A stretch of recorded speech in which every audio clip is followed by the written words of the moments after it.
Good evening, citizens. My name is Ban Shattersong, former captain of the Bloody Hands Mercenary Company, and we, dear listeners, have just got back from E1. So, as usual, when we talk about our experiences at each Anvil event, we have the Shattersong gang on the line. So, to introduce Sol and Matty, off we go. Well, introduce us then. Well, Yeah, go on. all right then, fine. So there were Do you really three still Shattersongs. introduce yourself as the captain of the Bloody Hands Mercenary Group? Look, I've done like what 50, 100 episodes now. It's been the start, and it's just Okay. it's a reflex arc. I press the recording button, and words come out. I don't get to How choose long has what it they been are. since you died now? It's been Quick nearly a question. year. Oh Ban my God. died at E2 last year. Oof. Matty, if you want me to just end the podcast, then just say it. No, rename it. All right. So introducing the I would say the two surviving members of the Shattersong striding, but more news on that later. We have Matty, who played Hello. Larkin Stop. Shattersong. Oh my I'm God. sorry. Right, I Yeah. am gonna pop the fucking thing now. That's what I'm gonna do. Let's see what noise it makes. Oh, it didn't pop. It sounded like it just no. tore. Yeah, it's a screw top. I thought it would still make a popping sound. Ah, So, am I the only Listeners, one? I have a small bottle of fizzy for reasons we're probably going to get into that Chris is being not very subtle about. it was. Look, I stepped on that landmine, and my leg is now look. flying. We've already been there. Come on, Matty. We've had to get Everyone's over this over been the there. last. We know. Well, I haven't. It's a full glass of cava. Still coming to you from Anvil. The one remaining Shattersong. Live, and Yeah. the last one alive from Anvil. It's Yeah, current but Shattersong. we're not there yet, and that's a pretty major part of the event. But there was a lot to enjoy before that happened, seeing as if it was right at the very end, just to I will twist that say it pepper in was. harder. Yeah, it was probably. I mean, it's the thing that everyone's talked about a lot because it was the most expected. Unexpected. Oh my God. Definitely It was wasn't so expected. unexpected. Ah, Go on then. Yeah. Should we just do the quickest rundown of how are you feeling now? It's a few days after the event. Have you Well- processed it yet? to clarify for anyone who doesn't know the subtle things, my name is Matty, and I previously played until the end of E1 Larkin Shattersong, General of Izella's Dance, who's now dead. Back in Yay! chat. And as I said to Chris afterwards, what the fuck do I do next? Yeah. It's a Like, good Well- question. What do I do? What did you do? Yeah, I'm feeling some kind of way about it. Every day is a process on the step on the grieving process, I guess. Yeah. Yep. It's kind of weird. So I think honestly, it's best to get it out the way at the front because, as we said, there was a bunch that was kind of a little poetically There's a lot of foreshadowing. foreshadowing. Yeah. Yeah. That's true. Yeah, there were a lot of moments that were like, in hindsight, And look, narratively. we're not gonna make it without mentioning it. So we'll It's deal with the true. ghost out the Also, way. this carver's really nice, and I don't say that about a lot of alcohol, but this is really lovely, so I'm going to sip at it. So I suppose, listeners, you're wondering how Larkin got there. Gonna- Better run Freeze that one frame, down. me on the ground. Several Yagara stabbing me all at once. Oh Well, my God. honestly, quick one. Thursday. How lovely it was to see Oh my everybody. goodness, yes. Thursday was really nice. I was really pleased that I managed to actually arrive on Thursday and bring the 20-something pizza boxes Mm, to site. mm, Mm, mm. I There got was very lucky. some My- excellent my moments in travel was Blackscar, good. including the faff around setting up Tent City. Yeah, I heard. Oh, I dear only me. heard about this. I'll post a So were you video. in different gangs or something? Like So- different people working on different parts of the awning? Right, so to clarify, it started to rain, so we started to put up some awnings. Dave, otherwise known as former Senator Result Dance Walker, took Now the private citizen. Private private citizen. citizen, took the competent members of the group, Reese, Lottie, and the like, and set up a small awning that had all of its pegs and guy ropes. Job done. They then proceeded to bully us being myself, Keelan, Ben, and Kieran. So Keelan, Kieran, and Ben, because they are separate people. I was a contractor for both teams. Just like Yeah, we had a pretty shit time because we had a big awning, triples the size of the other teams. We didn't have any guy ropes for it. It looked good.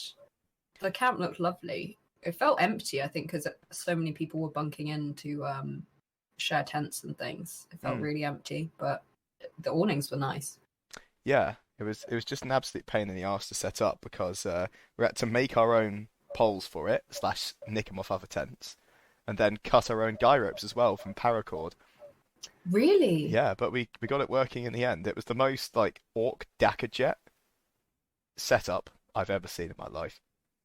But it worked. So nice. It worked. It was very useful having that much like space that was out of the rain and the wind was really, really good.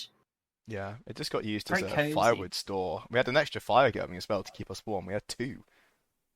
Yeah, luxury. I Yeah. mean, imagine that properly set up without like the big burst of rain that kind of took it down, basically. That would be the great thing is for the next few events.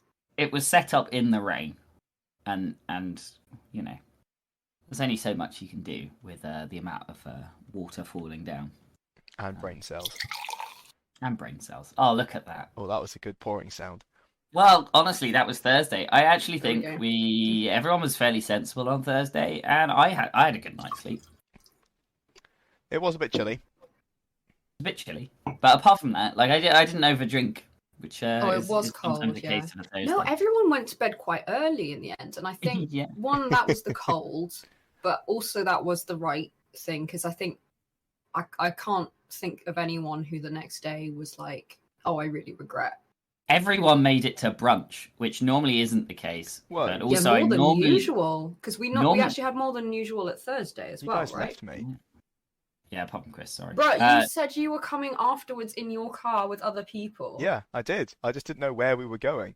And no one texted us for like an hour. So we I'm just not went to mentioning it on the McDonald's. podcast We'd because all mentioned it so many times. if it gets But yeah, too popular, it's a secret. No, It's the secret brunch place must Secret. remain so. So secret that not even Chris knows where it is. I know where it is now. Ben sent me a cryptic Yeah. text, but I've worked it out. But yeah, not in time to actually join you. Instead, we just went to Tesco, looking a bit weird as we went and bought loads of assorted Classic, yeah. vegetables. love it. Love It it. was quite busy Vegetables. actually, so I think by the time you guys had left site, it would have been you wouldn't Yeah. have got a seat, unfortunately, anyway. But we'll plan it. Maybe we'll actually book ahead of time next time. Maybe. I can hope. Yeah, we can but hope.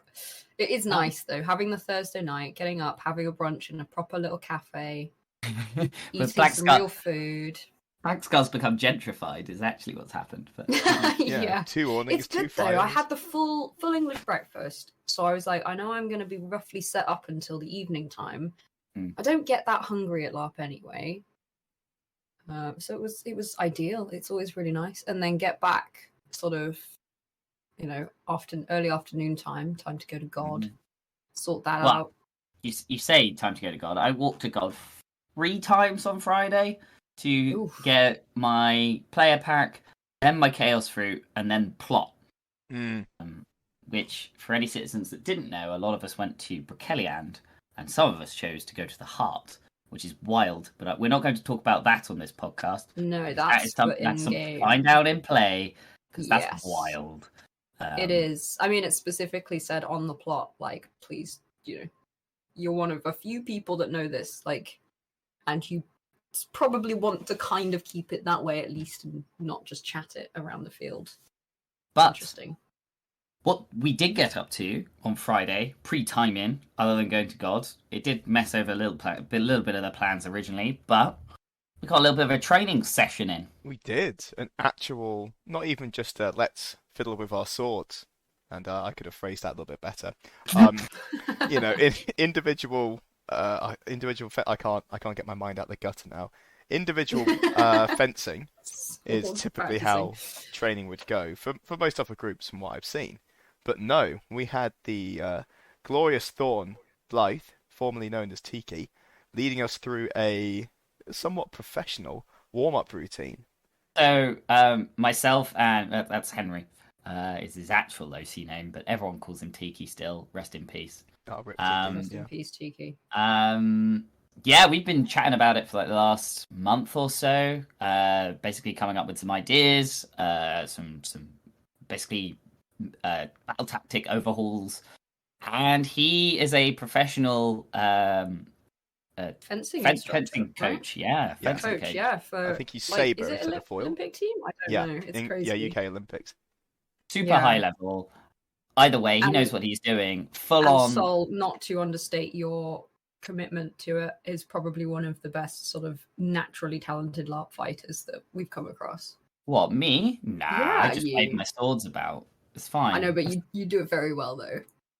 The sewing machine of the The Apathy, sewing I believe is your name. Exactly, the sewing We- machine of the I still don't know what a sewing machine is, but I'm Just I'm stab naturally really quickly. Yeah, anyway, so it was a full-on training plan. We had to cut it short to half of it, because it's normally going to be 2 hours, but an hour was still good enough. Yeah, when I came over, it looked really good. I really liked, I don't know if this is what was actually happening, but from the brief glance I got, it looked like you had like groups of 3 where everyone was kind of using the same weapon. Yeah, that's exactly what was happening. That was really cool. I was thinking what an amazing idea that was, to actually practice with people with your same kind of weapon. Against people with your same kind of weapon, I assume you did much more than that, of course. But yeah, We it did a looked lot of really things. good. There was a lot of tactics. We'd kind of overhauled our entire unit to be Mm. moving as 2 separate units rather than just the one. Mm. Not going to We're give. getting chunky again. Black We're getting a Star's little bit more actually chunky, upping the numbers again, which is nice because we got down towards the 10, which was a bit worrying for a while. I sent some people over your way as well. I think they enjoyed looking and joining in. Yeah, But we're yeah, at two 22 words. now. Star and Talon. Oh, And yeah. anyone coming up against Black Scar, if this gets nailed down, you should be feared. Yeah. Yes. I'm excited to see what we do. We've got lots of really cool, really motivated people. And now with motivation of everyone wanting to do stuff, everyone's kind of committed for another year. You've got people like Riz David, who's now no longer senator, so he can really commit. Private citizen, Rizat Dancewalker. Victim, as he likes to say. Not sure why yet. Sure we'll find out eventually. Is he a reader of the Oath, right? I think so. He might be. He should I be. don't know. It's one of the finest publications in Anvil. When it's not lying about Black Scar, yeah. The Black Scars, plural. The Black Scars Different group. Different group entirely. Yeah. Yeah. No, God, that was a whole deal. That was a good deal. Yeah.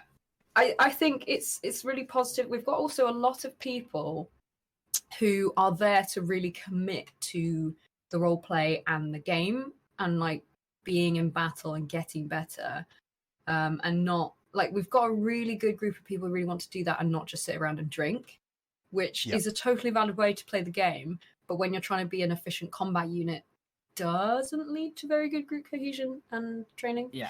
But everyone now seems really on board. I mean, I say that not really knowing quite a lot of the people who are on board. But it's nice feeling. We're not at the level of like yes sir, no sir, full on drill sergeant. That's not what it's about.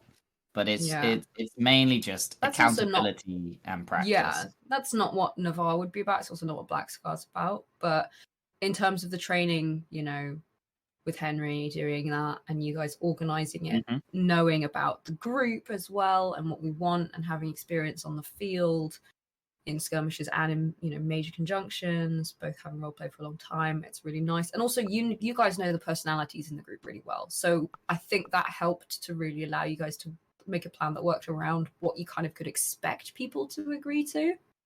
Exactly. And what people might say, not really interested in this, and so hey, it really was easy to make it work. Someone's a bit more freed up to come and join us next time. So look at that. Hey. Suddenly I returned to Black Scar, which is definitely not something that everyone in Black Scar has been teasing me about since I took to Battlefield Command. Never. Not at all. I'm excited about that. Yeah. Chris, all I recall then was a mad scramble to get all of our armor on for a fairly early-ish skirmish on the Friday evening. That's kind of what was happening. It was then a mad scramble for timing. Yeah, our training, we all got kitted up, 90%, 95% of the way there.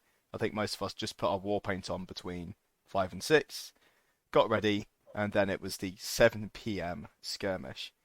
And just to tack on from that training, it feels like, I mean, hell, I mentioned a bloody hand at the start of this, like I always do. Black Scar for the last couple of years has been smaller than it was back in the day. And as a result, it's felt like a less cohesive unit, and it's achieved less. The people in it Very up have and down achieved with numbers, lots yeah. individually, but as a unit, it very much receded.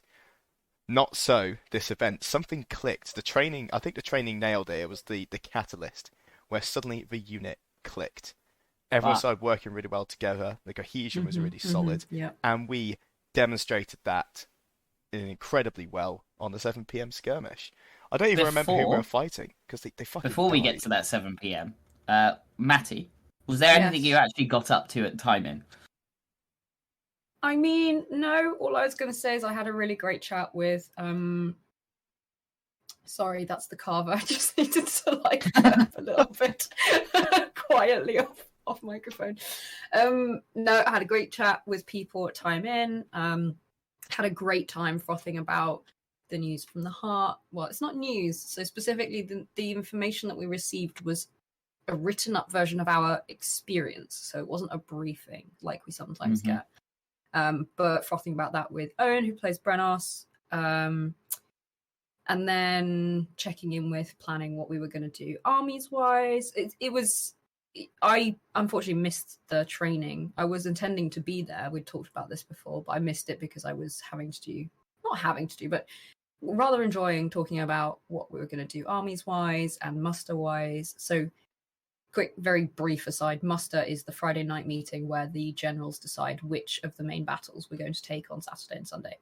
So we were talking about those. Got up to speak in standing, which, I was going to say feels better every time I do it. Felt better every time I did it and felt great that time. Because people really cited me. Oh, new kit! I got my new coat. Everyone who saw that coat. It's not a new coat, as Chris can attest. We went charity shopping about 3 years ago. Yeah. I honestly think it was about 3. It was before COVID. We went charity shopping and found that coat. And I haven't really had much of a use for it. I have used it, but only after dark previously. And I've used my cloak other times. This time I just started using it. Everyone loved the coat. So I'm going to have to find a way to recycle that. It's a great coat. It's got pockets. It fits me perfectly. It's beautifully on brand for Navarre. Did you wear it to battle on Sunday? I didn't. So there you go. All good. The coat is still in camp for insert new character here to be gifted the coat. Looks like Farren's got a lovely new coat next event. That's what I'm saying. I see. You should start wearing a bandana from Ban. Larkin's coat. Or you could hallow your two swords, Ban and Larkin. Yeah. Oh man, that would be cool. That would be so hallowing. Cool. We could do some hallowing. Yeah. I would do one to wisdom, one to ambition, just for the irony. Be great. Yeah. Well, all I was going to say was that, really.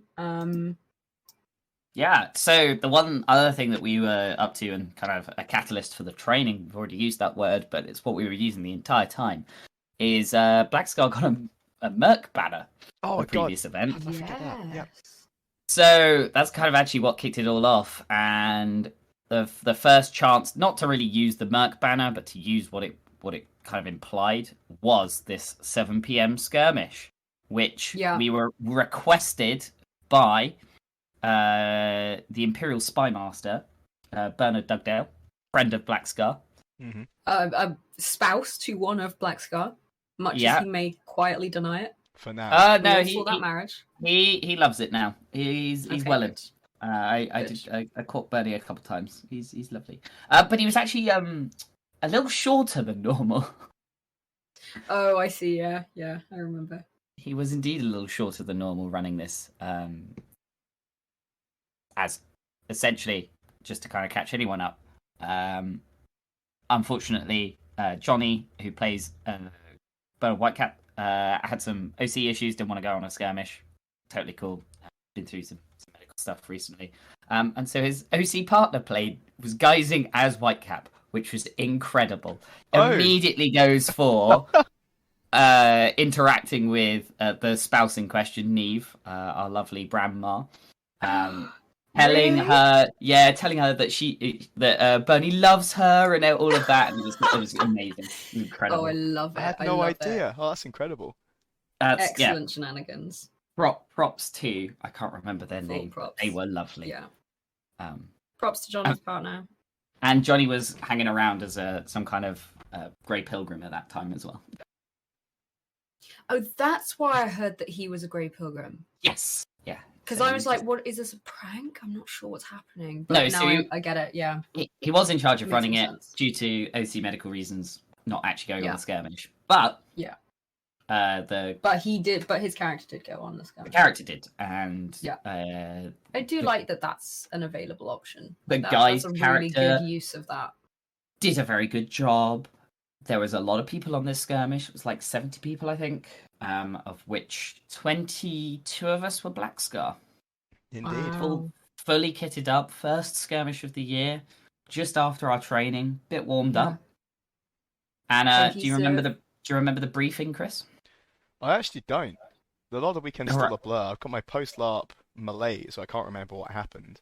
So I just remember we were blood just and hired to go on this skirmish. The skirmish was Druzy Drujland, go kill, I think they're called Gulai. They are like some Yeah. kind of... Now I remember. Oh yeah, Druze. they're the Druze. They are the sort of magey types that cause all of the venom miasma problems. Yeah, they're like and miasma expert problems in the herbalists and Druze potion territories. poison makers. Yeah, And they're if you like the can command get cadre. them, like they are the like crucial part of the Druze armies, essentially. That So, really make a big issue. Normally Black Scar are requested as shock troops. In this case, possibly to go and, do the murdering.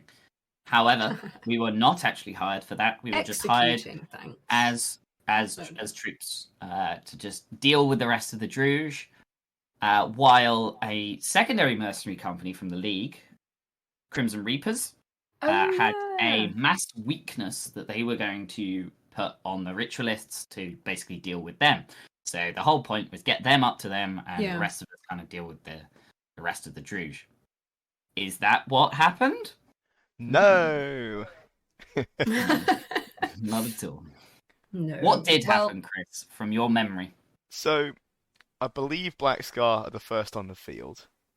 Yeah, We form up we were. with the Crimson Reapers and also a Dornish contingent. from There's what a I can small remember. Dornish contingent, a small High Guard contingent I've noticed from photos on the Facebook. Didn't know they were there, but they were. Honestly, it was quite a mix. Yeah, it was a decent chunk, and we advance up. I remember this. So we put our training to action.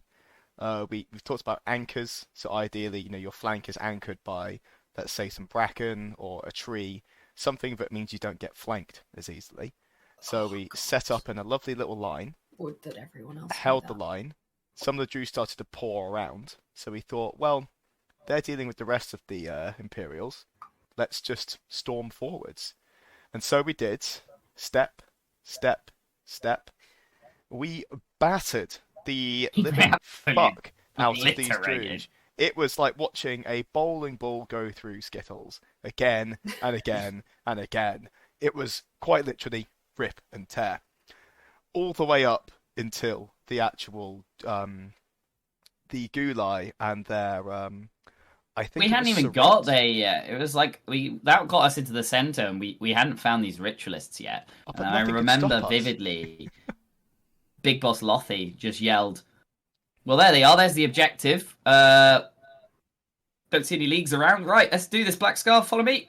Like, we didn't slow down once. I don't think we even got No. to a walking pace. We just battered these Druze aside as they threw themselves in front of us, trying to sandbag away the ritualists. But they just couldn't do it. And even I believe it was Sarut, had sent some heralds. It was one herald from Surut, yeah. Yeah, but there's some Ashen Knights in stark Yeah. black armor great big claymores, and they Ooh. just got stabbed to death. Well, even better than that, we had one of the roamers, who are part of Black Scar, Shatter Mage, just shattered the great sword, and I literally watched the Surrey Knight, the eyes just drop, and just the sadness fell in as everyone just piled in on them. Sad puppy. Shatter is such a good spell. Yeah. Just saying now, Shatter is an amazing spell. Can't hurt me if you haven't got a weapon. But yeah, we cleared them up. That was the objective. people Solid have- job. Turn around. People are panicking because we've been cut off, and as we look behind us, the rest of them that we kind of left behind, we hadn't left them behind. They were handling themselves. They but had like apparently a not. 3-to-2 ratio. They had a numbers advantage, and The Dawn were on the floor. the Dornish just slittered all over the floor. And we had like 8 orcs, including huge Annie Connell orc, in between us, who was going, right lads, we got them now, push, push, push. And everyone else here was panicking, going, oh no, they're pushing us. And I was just like, we're outnumbering them still on this side. So we just waited for them to push up. I was literally yelling to all of like the Dornish and whoever else was up behind, because they literally could smash their behind and just finish them. Yeah. But they just weren't fucking moving. Anyway, they finally get there after quite a few expletives from me. We pile through them, heal everyone up. I use all of my like stay with me's. I got a couple of potions. I had some Ossian solutions. Just handling them out. Let's get everyone up. Let's go. Arcean solution is ooh. also OP, as I discovered. Before we leave the actual ritual site. Sorry, that's Looting. what I was doing. You were looting. I was helping getting Imperial citizens up. The rest of Black Scar were looting, which is perfectly valid because Very prosperity prosperous comes of back. them. There was Prosperity some comes back round, but yeah. incredible loot. I saw at one point needed, clearly not hit this monster hard, but it looked like the monster had been hit so hard in the belly that all of the herbs on him had just sprayed out across the floor. So I came around this corner. It looks like some kind of zombie film where Neve is just shoveling what appears to be his intestines into her mouth, but it's actually her just picking up loads and loads of herbs. And these ritualists Oh were my God. absolutely stacked. The one I got to had 10 mana crystals on and a oil of blackthorn. Wow. And there was God. maybe 10 of them, 9 or 10. And yeah, it was rich pickings for us, whilst real citizens like Farren Shattersong nobly held the line. That's Got good people up. though. I suppose they kind of half don't expect people to loot because it just doesn't happen that often. Skirmishes are the place to do it because you actually Yeah. you've either nailed have it the and you time. have the time to loot it, or you've fucked it and you don't. Right? Yeah. Yeah, I was just thinking actually the difference between skirmishes and major conjunctions is also you're much less likely to get a respawn of anything. Yep.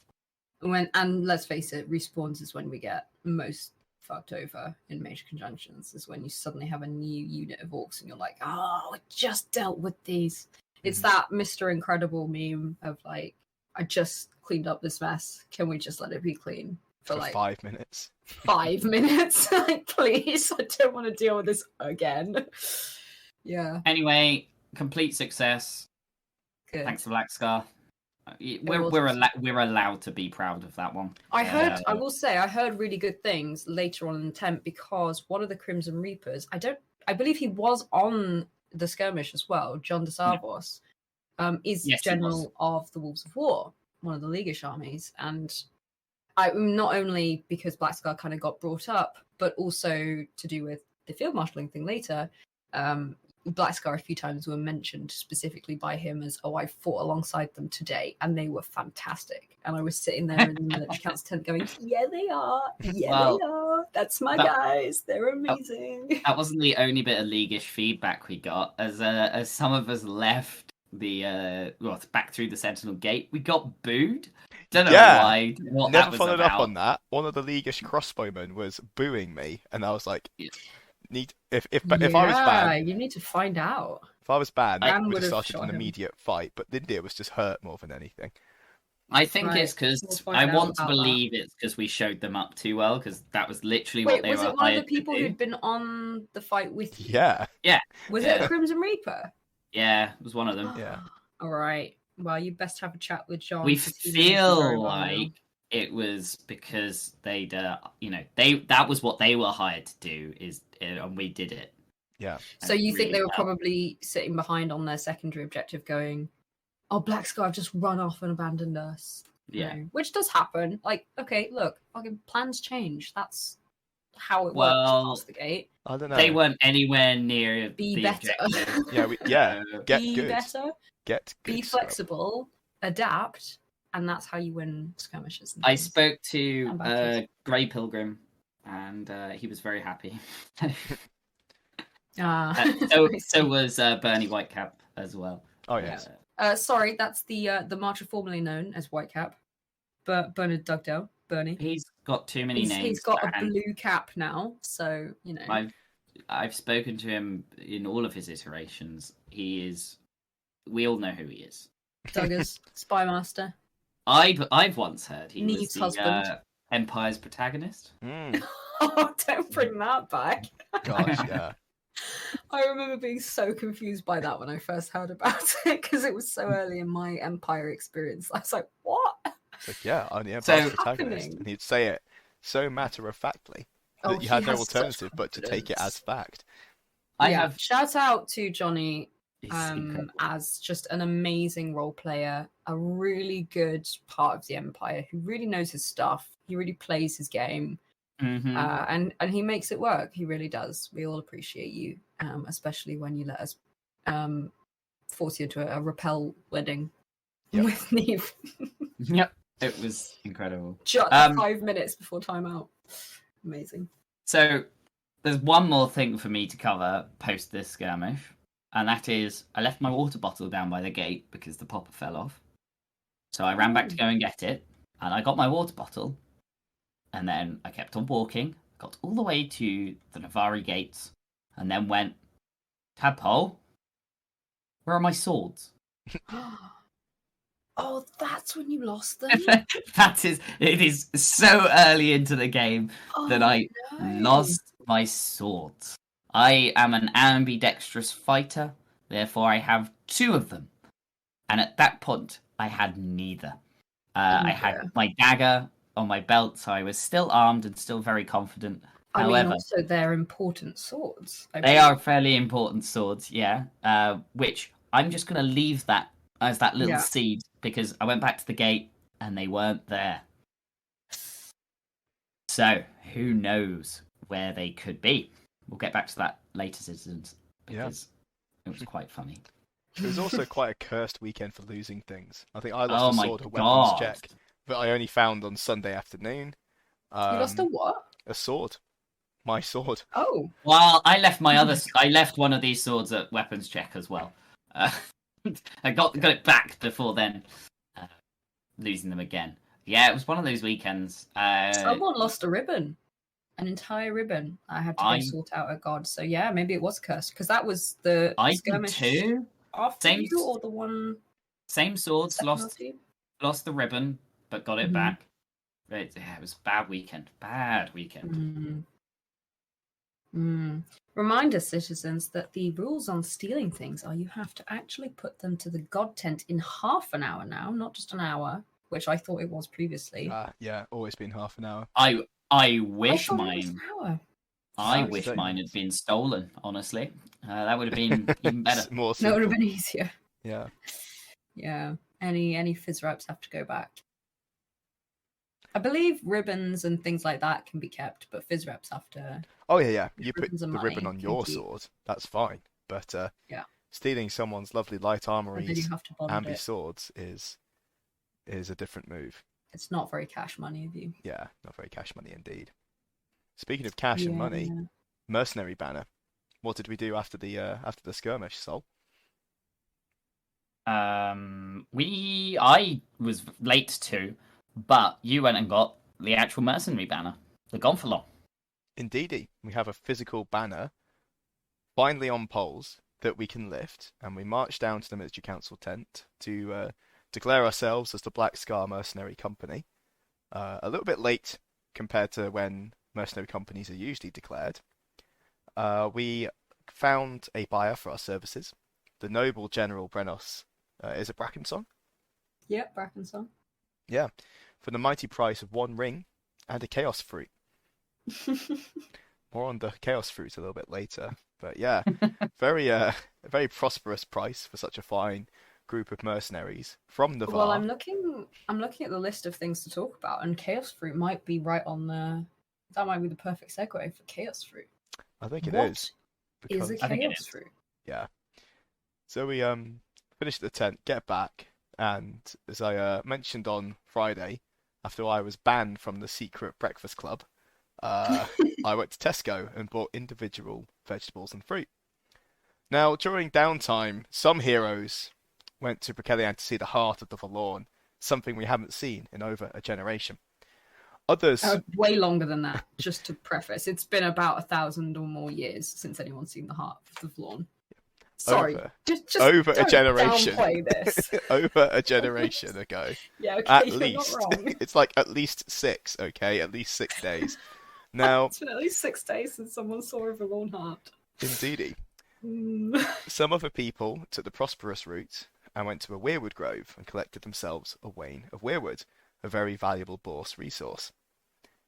Some people, yours truly included, decided that Embraced the chaos. picking up magical jelly beans was the smart thing to do in the middle of the Vlorn miasma. So chaos fruit are just fruit that have grown in the Vlorn. They are not Vlorn themselves. They're not actually dangerous. Okay, that's a lie. They're not That is dangerous an because they're outright lie. Vlorn. They're dangerous because they're chaos fruit. Subtle but And they are important actually difference. called by PD called chaos fruit. Like, Yeah. that's what they were known as. This is the technical name, absolutely. Yeah. So every single person who went to Brokeliand got one. However, people who specifically decided to ignore prosperity or something that we would never see potentially again in our lifetimes was to pick up magic beans. And I was a think it magic a bean wise picker. choice. Yeah. So I had 6 chaos fruit instead of 1 in my pack. And thus with my freshly bought broccoli, potatoes, kiwis, oranges, bananas, and 2 thick aubergines, I set upon the field to start trading these things. And basically, PD have given us an opportunity where if you collect 5 of them, you can diversify your forest to produce a little less, let's say, dragon bone, but produce 1 chaos fruit per event. So that's what my aim was, and it rapidly spiraled out of control. Because you see, dear citizens, as a maybe not a criminal this time round, as Lindir. Lindir's phys rep of Chris Anson is like a magpie when it comes to genuinely mischief. addicted to that. Like, there's a light in your eyes that comes up that I think is probably comparable to heroin addicts seeing some heroin. Yeah. Like, it's actually genuinely something I don't think you are in control of. Absolutely not. So anyway, I think, well, on one hand, I have a lot of these fruit, and I only need 5. I want to offload the 6th. And I also want to make some money. So what we start to do, me and my dear trading friends of Damon, Jockle, and Torna, we go out and we start to spread rumours about the perceived and real values of these different chaos fruits. We start to say that they're quite rare, which is kind of true. We start to talk about what we think is a lie. We start to make up a scarcity problem, so some types are rarer than others. And as we go around laying the seeds, excuse the pun, of our scheme, we decide to come back to camp about half an hour later to get the actual fizz reps, the broccoli I've talked about. And at this point, Lottie sits up and goes, "Oh, Lindir, have you heard that chaos fruit are like a throne each? I heard it at the pub." And what we realised is that any rumour you start at Anvil spreads like absolute wildfire. So within 30 minutes, the entire field had heard about this chaos fruit seller, Lindir Thornheart, and the price of his wares, and also the perceived value of them, was also matched by a rarity problem. Now, what didn't help us is that there actually was a rarity problem. As we worked out and as we worked with other citizens across the weekend to work out exactly how many different types there definitely were some rarer ones. And they all had different, almost random effects. So by peddling these outright lies, we'd actually stumbled upon the truth. And what happened is a dangerous cycle of these chaos fruit becoming more and more rare as people started to either eat them or stash them. And also the pricing going up as well because people thought they were a throne, so they would bid 2 thrones. People would not really sell their chaos fruit because they needed them for the opportunity.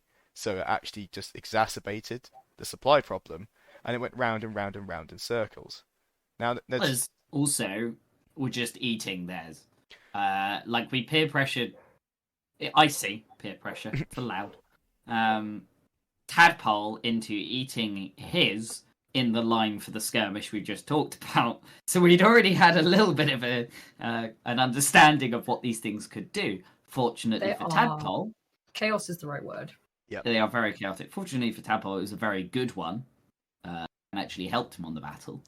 But it restored all his hits or something at will, or and dealt with all of the venoms. Like if he managed to get healed in future, it would also get rid of venom without any extra healing, which was really cool. Nice.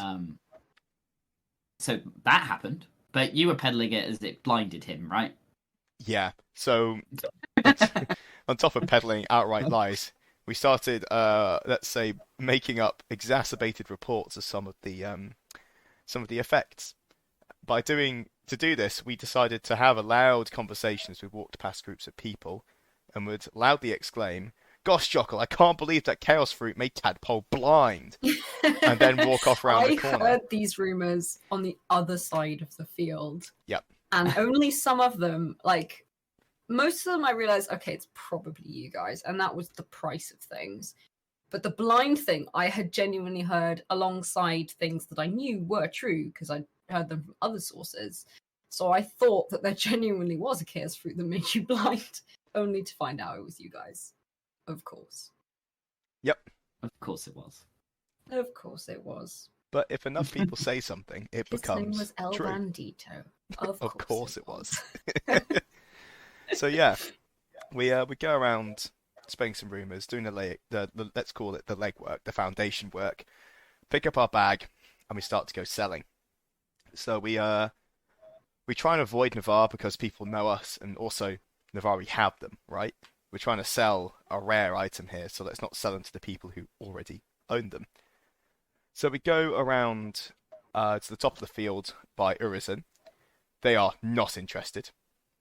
We then try Highguard, who actively accuse us of being heretics. Nice. Not great. We then pop to the hospital, and they say, "Oh, no, none of that here, please. Please take them to the Apothecaries Guild right away. They're doing some tests on them at the moment to codify what they do." And this gave us a brainwave. Up until now, we've just been trying to sell Chaos Fruit because they might make you blind. No one's going to buy that. Instead, what we decided to do was turn this into a game. So instead of doing the responsible thing and heading for the Apothecaries Guild, we decided to go around the corner to the Brass Coast. Now, the Brass Coast love a prosperous activity, and they also love a bit of a game.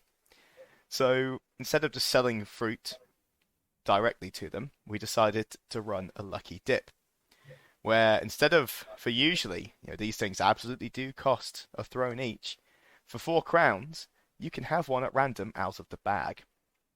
However, you must eat it in front of us, so we can codify what they do. And the idea here is it's a wise and ambitious scheme to understand what the Chaos Fruit do, whilst also engaging in prosperity. Now, no one can argue with that, so as we talk to the Freeborn, their Egregore, a plucky lad, decides to have one. Hands across 4 crowns.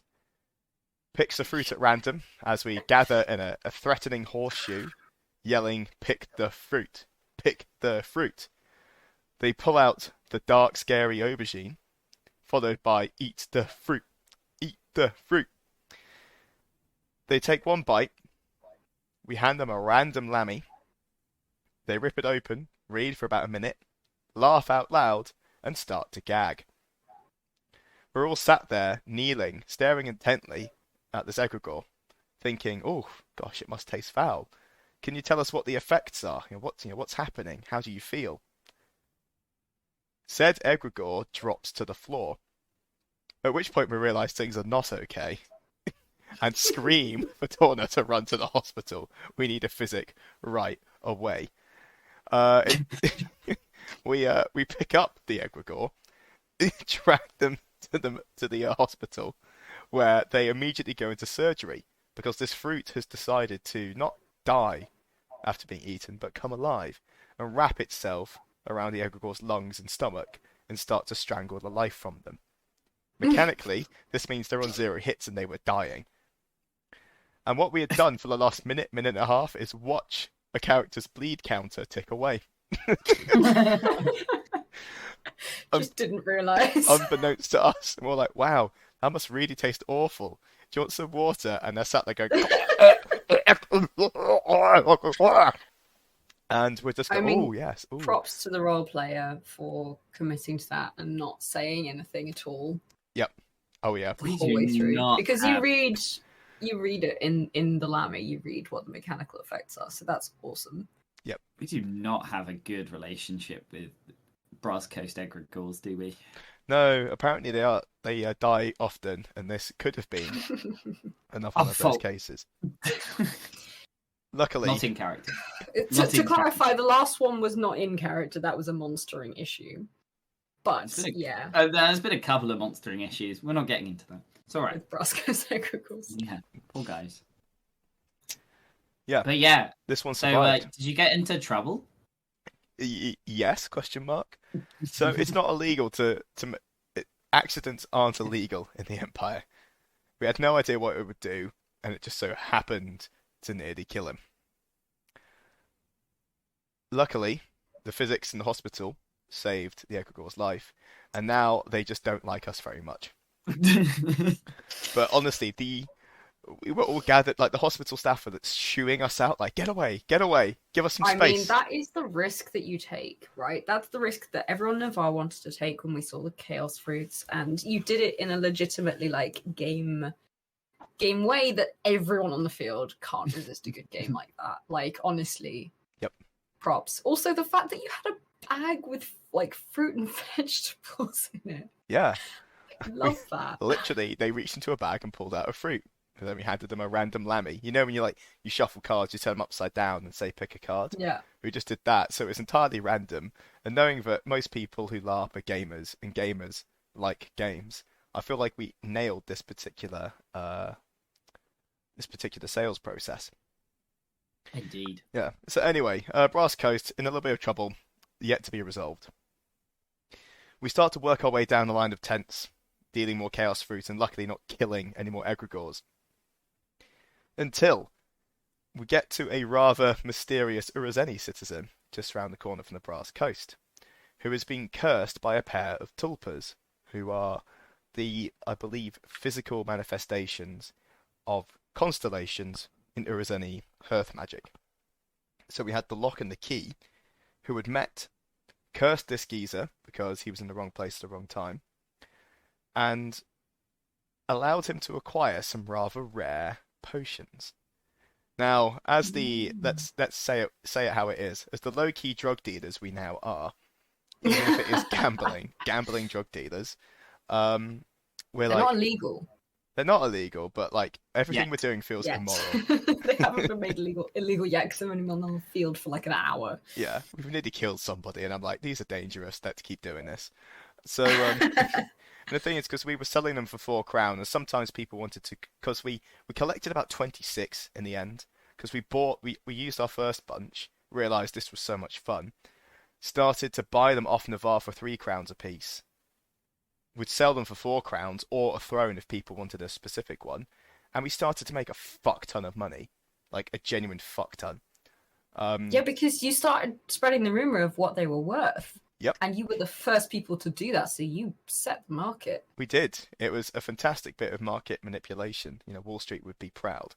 It did bite us in the arse when we tried to buy more stock the next day, Because at that point we said, we'll give you 3 crowns. People were like, no, they're worth a throne. These are worth several thrones. Yeah, and we were like, shit, this is our fault. This is exclusively our fault. But anyway, the Tulpa citizen gave us some potions from beyond the Empire. Some of them just say black ink, others just say potion. They are not on the wiki. They could be anything.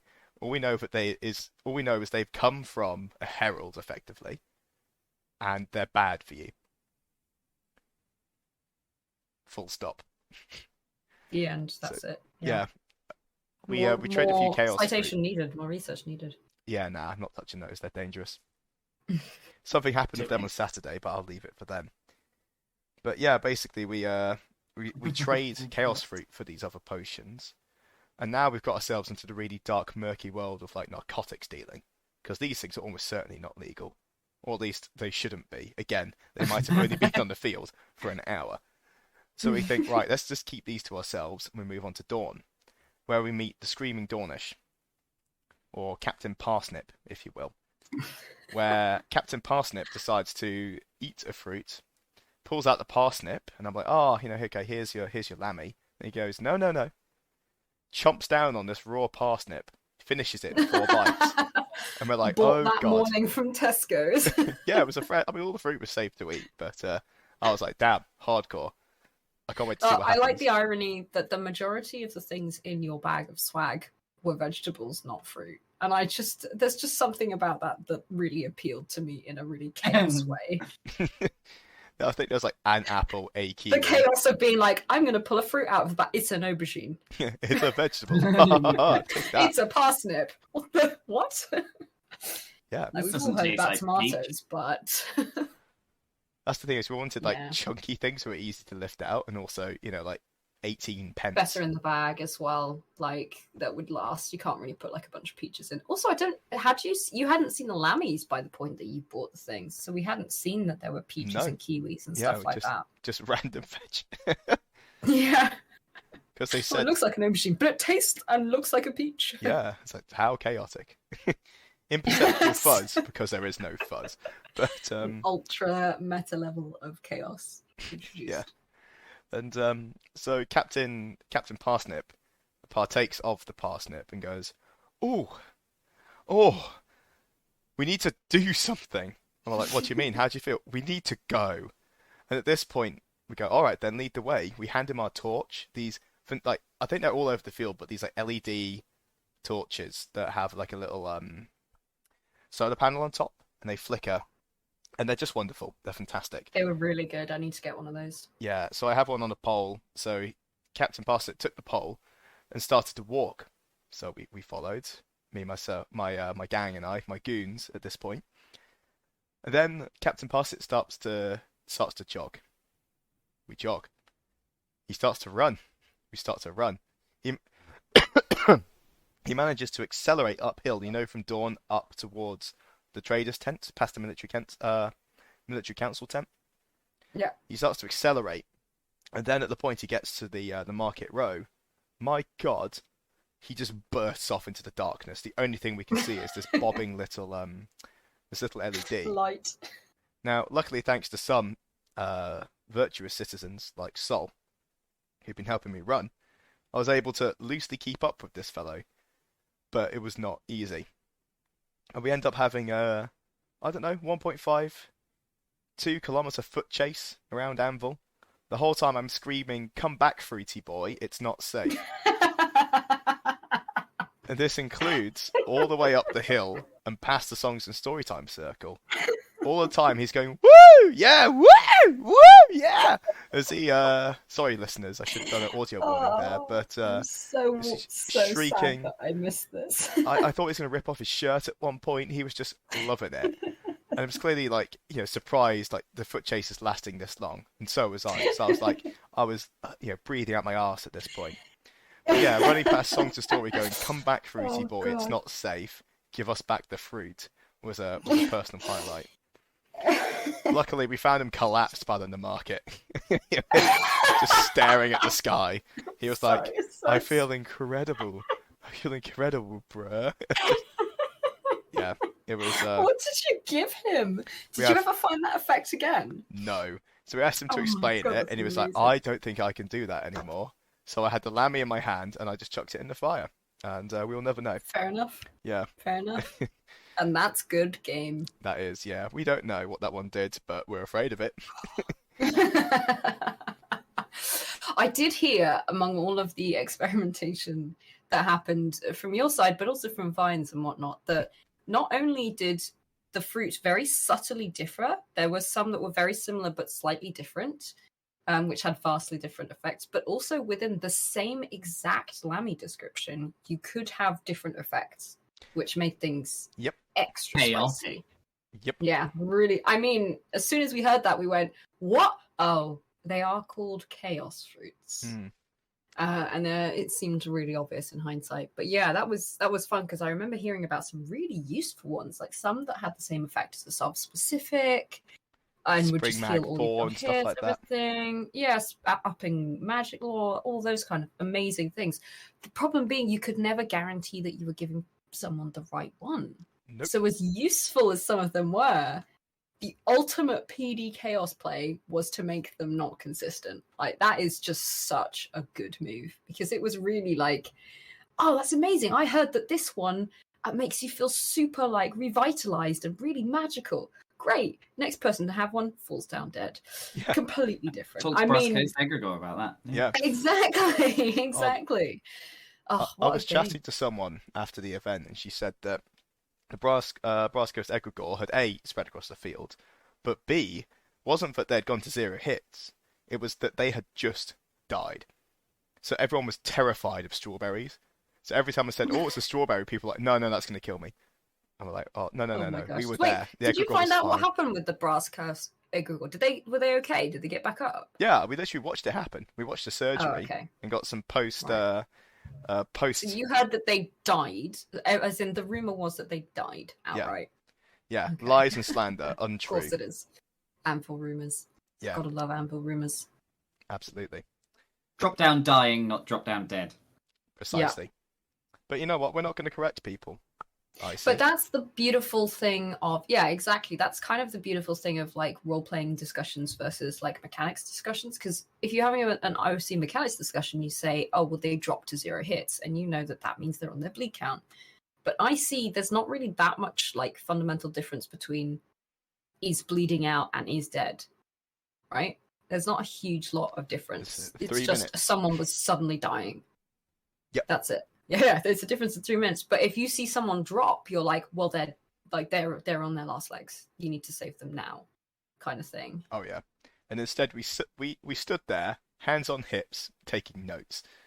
Like, honestly, we had our heads in our hands as we realised what happened. We were like, "Trying to get a medic right away." And we sat there as all the freeborn around the Egregore start to freak the fuck out. The Kohan are pulling swords at us. We are surrounded, but like, whoa. I mean, after that point, you should have introduced a waiver form for anyone playing the game. Nah, that implies it's too dangerous. We assured them they'd have a good time.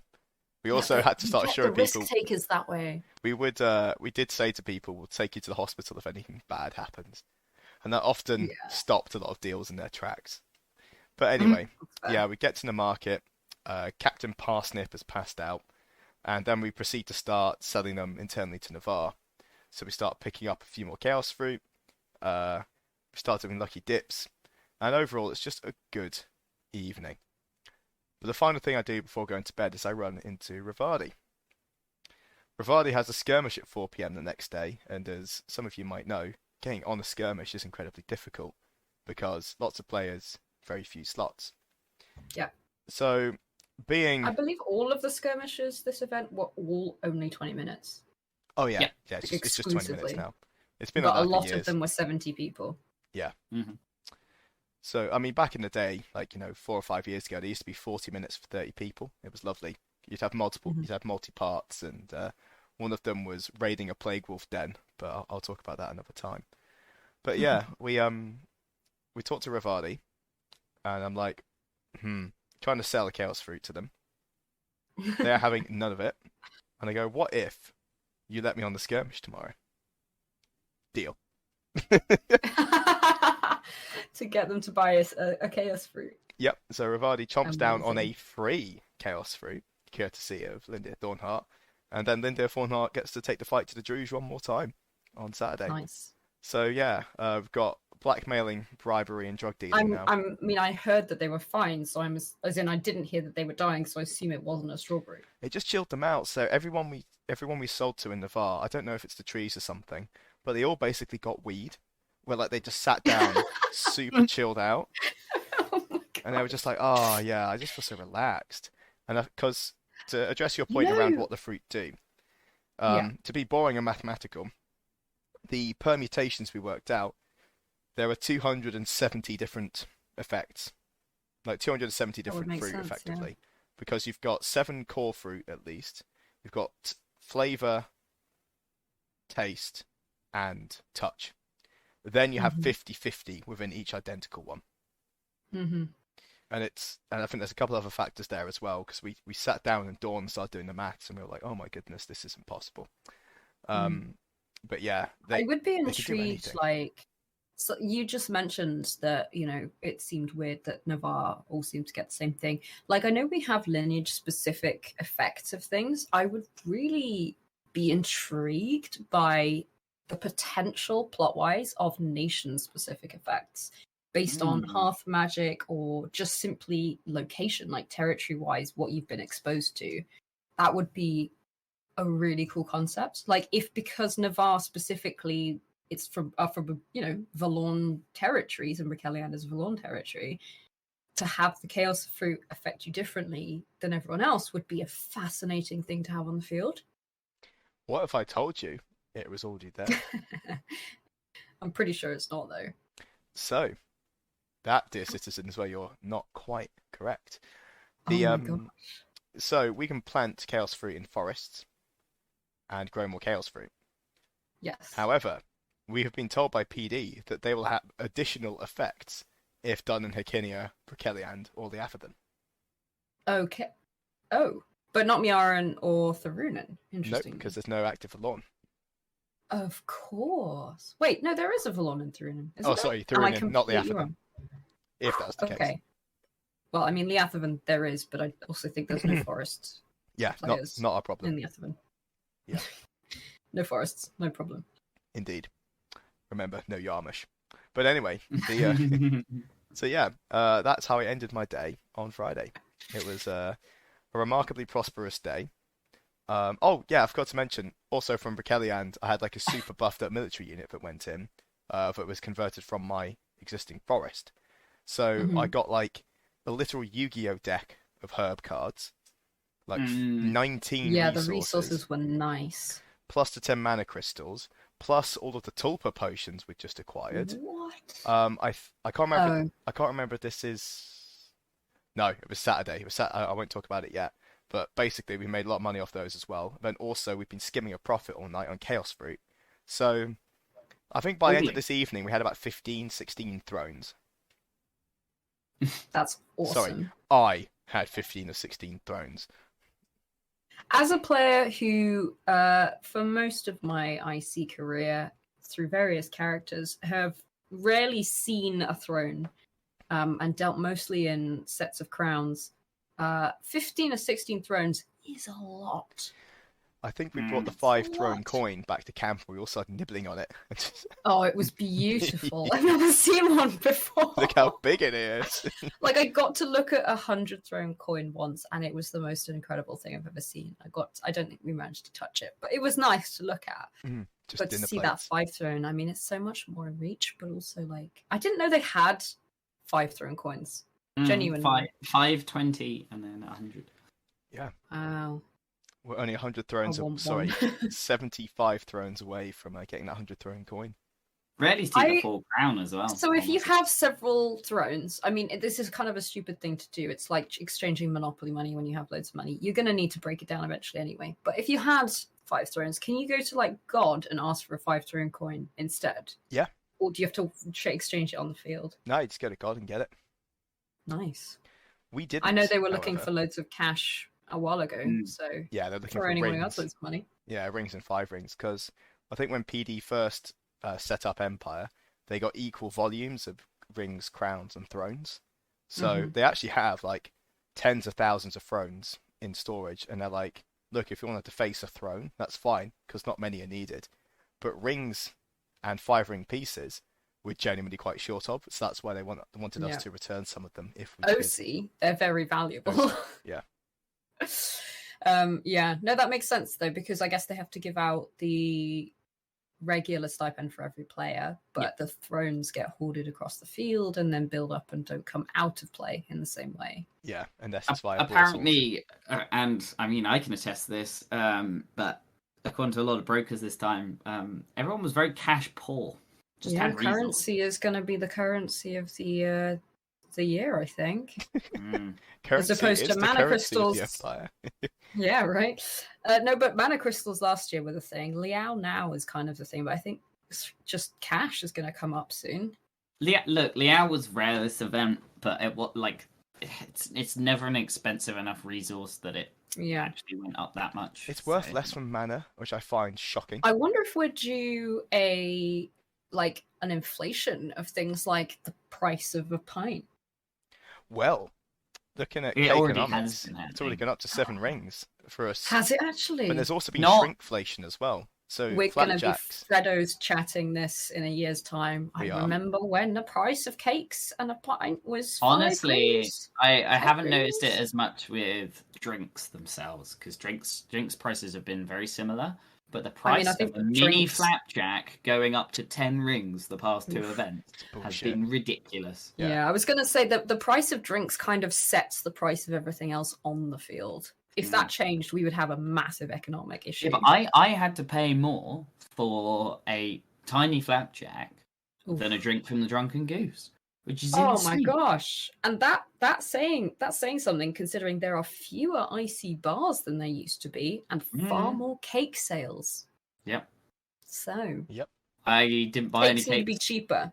Yeah, they do. Refuse to buy your cakes at the price that they are quoted. Haggle your cakes. Apologies, cake sellers. It's just not worth it. I'm gonna bring my own cake. If you're going to sell it at that price. Shout out to the Drunken Goose. We love you. We'll talk about... I'm going to be really sad now that I'm dead that I won't get free drinks at the Drunken Goose anymore. Don't worry. You can join the Black Scar Squaddy pub crawl. I'll talk about it on the Saturday episode, but my God, touching on the cohesion we talked about at the start of the episode, it was the first time we've had a bar crawl where we all stuck together and had a good time. It was fucking awesome. It was absolutely brilliant. And also, all the senior members like Saul and Riz had gone off, to the officers' mess. It was all of the dog soldiers ready to ruin Anvil. And my God, did we. But that's a story for next time. So, wrapping up Friday. You guys want to talk about the bar crawl? No, that's Saturday. Let's wrap ourselves up on Friday. Saturday. Yeah. Matty... as Larkin at the time, I have to say at the time now. It hurts. I know. You spent most of the evening in military council, yes? I did, which to my eternal sadness that I don't get to do it anymore, or currently don't have the ability to do it. I love deeply. Muster was great.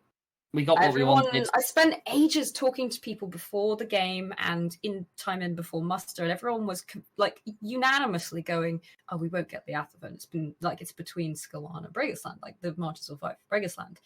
And I, having had my chat with Owen Brennos about, okay, well, we can basically we'd made a plan, which is what we do as generals. That's why we get elected. Which is if we go to the Athavan this time. I know, shocking, thought we just died in our droves for the fucking fun of it. We just sort of roll things across the board and see where they land. No, we just, we'd gone, okay, well, we can either say we'll go to Bregisland this weekend and then we want to go into Liathavan this season, because many people did want to go into Liathavan. I'm not going to comment IC on those opinions because there's also a possibility that I might briefly come back and have an opportunity to play out some things next event. But essentially, the best plan and the one that we knew we could kind of get was, let's go to Liathavan this weekend, this summit, and then we will not go into Liathavan, but instead agree to go to Bregisland. So we kind of knew we had a bit of a trump card with the marches in order to get that conjunction, but I didn't mention it to anyone because Sorry. I Didn't mean, want to get anyone's hopes up just in case. you didn't need Basically. to. That's kind of. That's the This is point. the That's first my time job. I had actually listened to all of the Winds of War and all of the Winds of Fortune, and that was my take on the thing. So I was very happy to hear that that's exactly what happened. Yeah. And it worked out. And it was the sad thing about Larkin dying, but also the narratively wonderful thing about Larkin dying is this really was the event where I was coming into my own as a general, as a mover and shaker in the military council, as someone with ideas and the hard knowledge to back up my plans and ideas, and the politicking relationships with people to make those work or not work. So we'd already, begun our plans on things, the whole Liathman versus Bregisland thing. But before we wrap up, the final thing that happened, really for me, was the field marshal's elections. Now, before muster, which is that military council meeting on a Friday, Rizart Dancewalker, soon to be private citizen, had requested, and he'd requested this a few summits ago. He'd said, at some point he wanted to be field marshal for a battle. That was his ambition. I haven't done it. I want to do it. It's my ambition. Now, I, as a dedicant and priest, essentially, well, not priest because I'm not synod priest, but guide of ambition, said, yeah, all right, I'll put you forward. During the field marshal thing with the Athavan, the Winter Markers very specifically said, it's Liathavan, we're not standing for field marshal. We were only on the field with the League and the Orcs apart from that, and they didn't field a field marshal. So I stood up and I said, sorry, Harold, I've got a slightly confusing one. There is a citizen who would like me to stand for field marshal for them, but for legal reasons they can't be here because they're currently a senator. And everyone was like, what? What is happening? Anyway, I was allowed to stand for Riz because any citizen, regardless of title, can be field marshal. However, no senator can come into the military council tent, and David Riz was still the senator at that point. Also, he was in Senate at this point, so I had to stand for him. He'd agreed to come at 10, and we were about 10 to 10 at this point, and I was thinking, I'm going to have to just go for it. It was hilarious. I was waiting for Brenos to stand forward and take it anyway. He looked at me and didn't, and went, nah, I'm all right. And I thought, oh dear, because at this point no one else had stood up either. And I'm standing there pretending to be Riz, going, this was kind of slightly a joke. I mean, serious, but also slightly a joke. And now it's seeming more and more real. Now, John DeSarvis, who we've already mentioned, General of the Wheels of War, member of the Crimson Reapers, stood up just because. He said, I think someone should also stand, and why not? I'll stand for it. And they answered some questions. They asked some questions. Why do you think? I managed to give a reasonably good pedigree of Riz, because I know him fairly well. Also, he's a member of Blackscar. That does come with a very good reputation. Also, we all know Riz/David quite well. And we know the kind of person he is he would do no better or worse a job than anyone in the military council tent. Yes, he doesn't have experience of the process of it, but the actual tactical battle leadership side of it was always going to be okay, which is why Brenos stepped back. Is you just defending Riz for when he gets Inquisition for losing Larkin? This cannot be used IC. Caveat. This cannot be used IC. No, my gosh. It was so much fun because it was just a slightly light, slightly unusual thing. But, E4, I championed the idea of the Navarre Marches Wintermark team up by realizing that the numbers could work. And it worked because there is an appetite across the field of let's just try some fun things. Like we all understand that you can optimize everything as much as possible, but sometimes you just want to try something new and a bit fun and a bit crazy. Anyway, the one crowning moment that everyone apparently seemed to love in the military council was the first question that they asked was quite an intense, based on the briefing that you received, what would be your use of, I don't know, scouts across the field. So it was something relatively tactical. And I, in my infinite panic moment of, I just have to sell this, but I don't have to sell it too hard because, it is what it is, decided to put on my best Rizart Dancewalker impression and went, I'm Rizart Dancewalker and I haven't read the briefing, so I actually have no idea and I'll probably make that decision tomorrow. And everybody loved it. I felt really cool for a second. There was laughter. There was a round of applause. There was no, there wasn't a standing ovation, but you know what I mean. It was just one of those nice little moments. It sounds like a Michael and anyway, Scott he got life voted memory. for it. It was ridiculous. It was utterly ridiculous. Like it really was. And he got it. He got the field marshal. So we had to go find him. Yeah. By an overwhelming amount. I'm not sure anyone even voted for John. No offense to John. I mean, he did it as a kind of think someone else should stand just because. Yeah. I don't think he really wanted it particularly, and everyone kind of knew that. And Riz did have a strong enough case that apparently I put across well enough in between doing stupid impressions of him. But yeah, and then we had to go find him. Tell him he was. I don't know if you remember Sol, because Sol and I, Farren and Larkin, went and tried to find him. We eventually caught up to him in the marches, and he was kind of in shock, I think, for a while. Of like, wait, actually? And I was like, this, David, and I did say this quietly on an OC note, was like, this is why I really checked with you that you wanted this, because crazy things happen. But we also believed him. We believed in him, and in the end, not to spoil anything, everyone who was there, it was a mission success, regardless of everything else that we'll talk about to come up. We found a bit of March's pub enjoying his freedom. It wasn't quite freedom. He was technically free at 12 o'clock the next day, but for the sake of things, he was free. He was enjoying it. He was done with Senate. He was finished. Silk was there. Yeah. We love Silk too. Yeah, he's had Riz had received a really weirdly cryptic remark, because I'd sent someone to go and say, you're running for Field Marshal currently, like, get here now if you're going to get here, because he'd said that Senate would be done and he would be there at 10 o'clock. It was almost 10 past at this point. So I was like, okay, I'll send someone running. All he'd received is something, Field Marshal, something, possibly you have it. Like, it was confusing. So he sort of didn't really know, but kind of did. It was very strange. And then we got the pleasure of telling him that he was the Field Marshal. Travid was there as well. We'd actually bumped into Travid, so Travid had come with us to go and find him. Travid was in the March pub with all of us, and we were just having a chill, having a chat, having a catch up. Sure. And then there was someone else there. Was that Naga? Who I don't know very well, but I recognise very well. I think he's one of the Shatterhorns, or previously was one of the beside us when we were there. Original Shatterhorns used to camp near us. Hadn't been there for a couple of events, so it was basically just having a catch up. Yeah, catch up with Travid. Anyway, what happened then? We're getting on now. This is post Senate, post military council. It's getting into the evening. We're having a couple of drinks. It's nice. We're having a catch up with Travid, catching up about the chaos fruit and whatnot. And I start talking to Silk, and I go, "Hi, Silk. Just not having a great time. My, lack of vigilance has meant I lost my swords." And he went, "Oh, that's a shame, Farren. Hopefully you can go and find them at some point." I was just like, "Yeah, I just went to pick up my water bottle and must have put them down somewhere and I forgot them." And he was like, "No worries, no worries." Wait a second. What weapons were they? And I went, "Oh, it's just a couple of paired swords. They, I'm Ambi or whatever. Biggest shame is they're magical." And he was like, "They don't have to be paired weapons that can do venom with a hero point." And I went, "That's exactly what they are.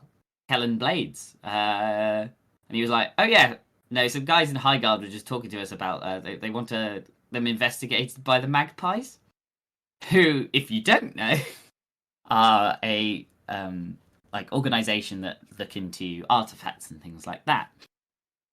So yeah, I found my weapons, or at least I found out who had my weapons.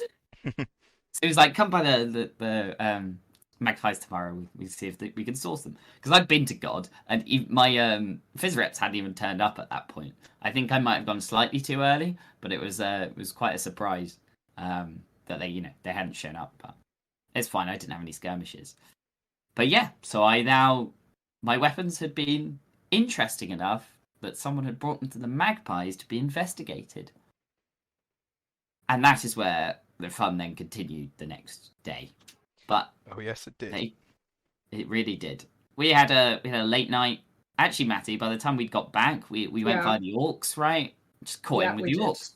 We were starting Field Marshal Rizard Dancewalker's search for generals, and field captains and things to discuss the following day. It was nice and relaxed. Trafford was there talking about some great forest orcs, and then it very quickly made its way onto timeout. We went back to camp, and everyone was in bed. It was at this point that I think David and Iris and I realised that we hadn't eaten all evening, because when you're in meetings with Senate and Miniature Council, that's what happens. And you don't normally get hungry until about 9 when the light starts going. You get a bit cold, and that's normally a point past when people have sort of tried to come and bring you food. So we scarfed down the remainder of the pizza and some tactical sausage that he had. Oh, yeah. Oh, I forgot about that. Yep. It was like a Polish cooked sausage thing. It was actually garlic really sausage, right? good. It was so nice. Oh, I've got some in my fridge. Yeah, we It's were delicious. sitting by the fire, having a good chat and chowing down before bed, and then went to bed. It's great. And that's Friday, citizens. Indeed, It's that is Friday, Friday. citizens. What mysteries does Saturday hold? And will Larkin survive Sunday? Find out next time. Spoiler alert, we've already talked about it.